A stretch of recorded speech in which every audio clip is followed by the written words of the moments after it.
Okay.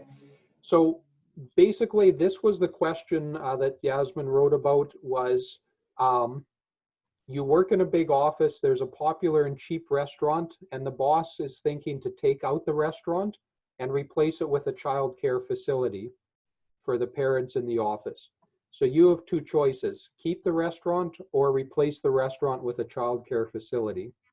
So what Yasmin's talked about is, first there's a general introduction. It's the tone is good because it's respectful, addressing her boss and saying, it's good that you're collaborating and getting everyone's opinion.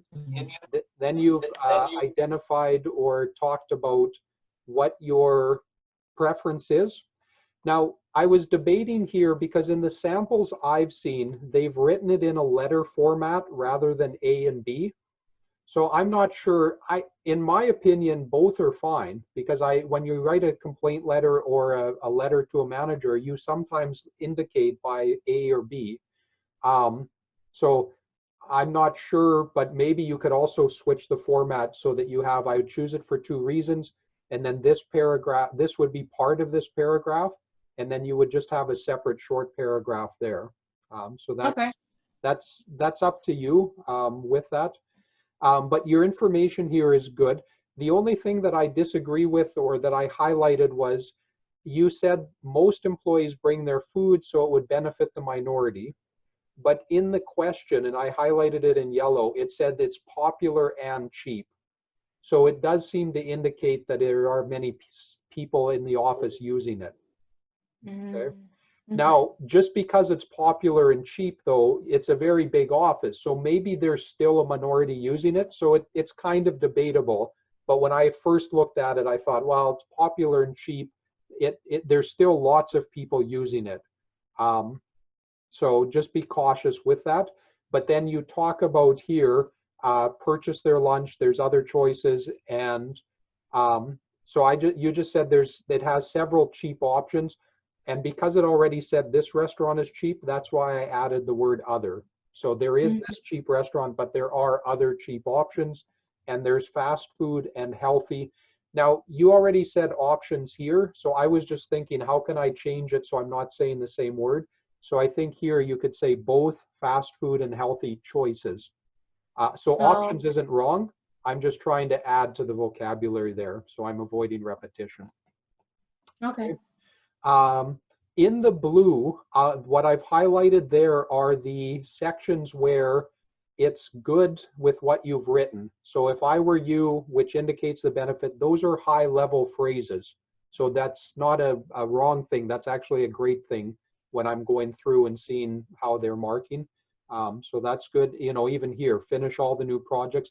The tone here is good because it's very context specific. You're talking to your manager or your boss in an office, and that's typical of what would happen in a dialogue or communication in the office. And you explain about takes a lot of time, but this would help us with more time in the office. I know you'll make the best choice, so count on me, whatever option you choose. You could also say regardless of the option you choose. So again, they're both grammatically correct. Regardless is sometimes a bit more common, but both are okay with that. So I haven't gone through and made a couple of comments as I did for the first one, but I think this is also quite good. So what I want to do for the last couple of minutes is just jump over to the CELPIP website and show, let me just get to I want to just show what a level 10 looks like, just so that we can have a bit of a comparison there. And I'm not sure, I think it's under this, yeah. Okay, so I'm not going to go into a lot of detail. I'll upload the video from the morning classes where it was more just teaching the whole session. And there I explained how do you get to this page. But this is under the CELPIP website under test scores. And then you can look at, let me just go up here and make this, close this. So you can actually look at the different levels. So from 3 up to 12. So I don't know, Yasmin, have you seen this before or not yet?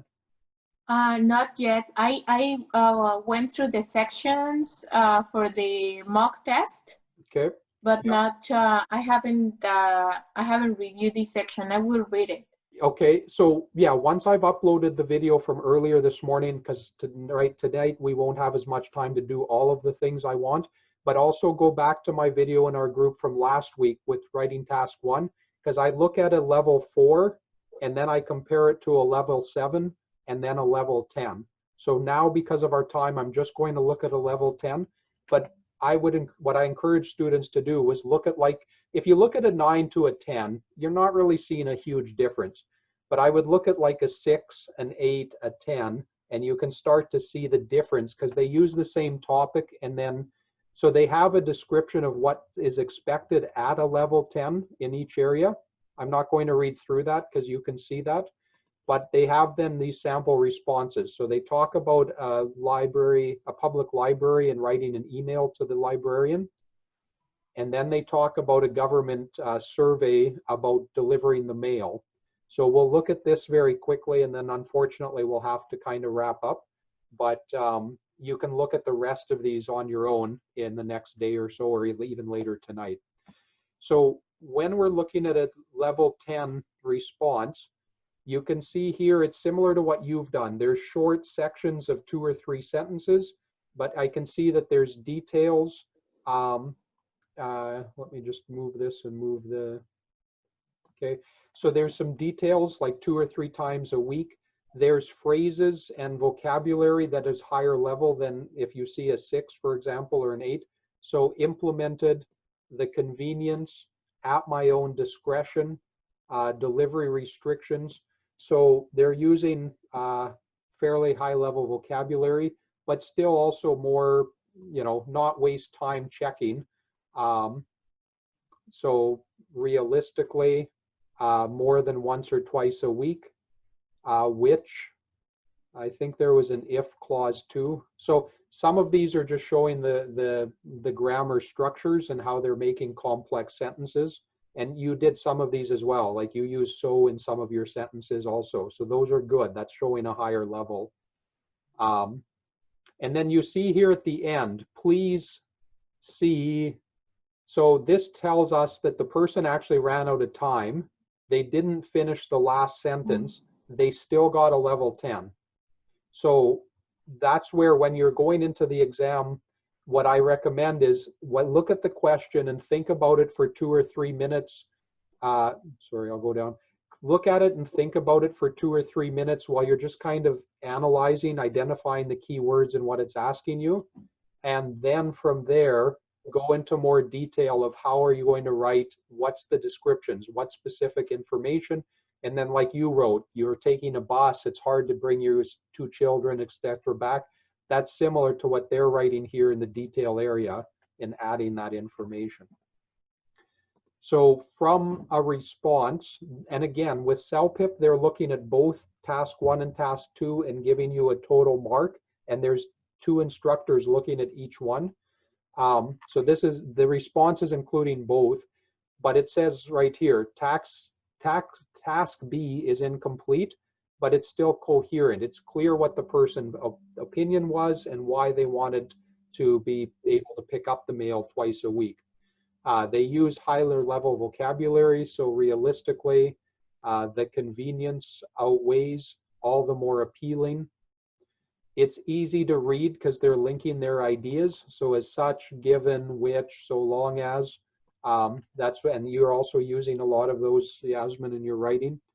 And then it's fulfilling. So there is formality because this is being addressed to somebody they don't know in a government office. Thank you for reviewing this request. I hope you'll consider, please. But it's appropriate for that context or that setting from there. Okay.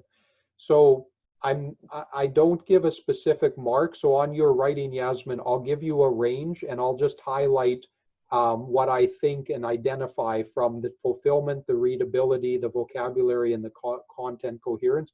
I'll give you a range between 2 or 3 numbers based on each area there when I finish marking it and send it back to you. Okay. Thank you so much, Trevor. Good. Any questions? I have time for half a question because we're out of time. But No, no, from my seriously, side. if you do have a question, I will answer it before I switch over to the IELTS class. No, from my side. Thank you, Okay. Trevor. Yeah. And so, yeah, like I may not finish it tonight, Yasmin, but tomorrow I'll definitely finish. I'll make some more comments on the part 2, and then I'll send it back to you with, you know, some more suggestions and stuff. Yeah, no, that's fine. Thank you.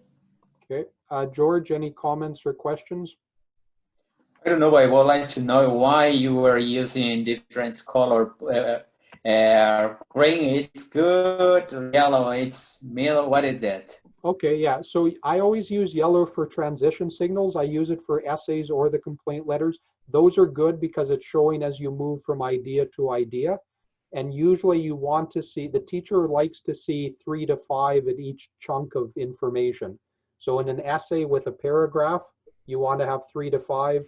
In these complaint letters, you still want to have a scattering of 3 or 4 of them during the whole letter. The green part was her main idea, and so I was just highlighting that. So as a teacher, and I'm going to talk about this more in our IELTS class, because there I'm going to zoom in on how do we write an essay. As a teacher, I'm not reading the whole essay initially. I'm glancing at different parts and looking at what's their idea, what are some of the details, and how is this information given? And then I'm looking at the grammar, the vocabulary, etc. When I should say it not as a teacher, because most teachers are the opposite. They highlight all of your grammar mistakes and every word you spelled wrong and all of your problems. But for an exam, we're actually looking at the bigger picture first, and then we go into more details of what are the smaller mistakes in words, changes, word choice, and vocabulary, spelling, etc.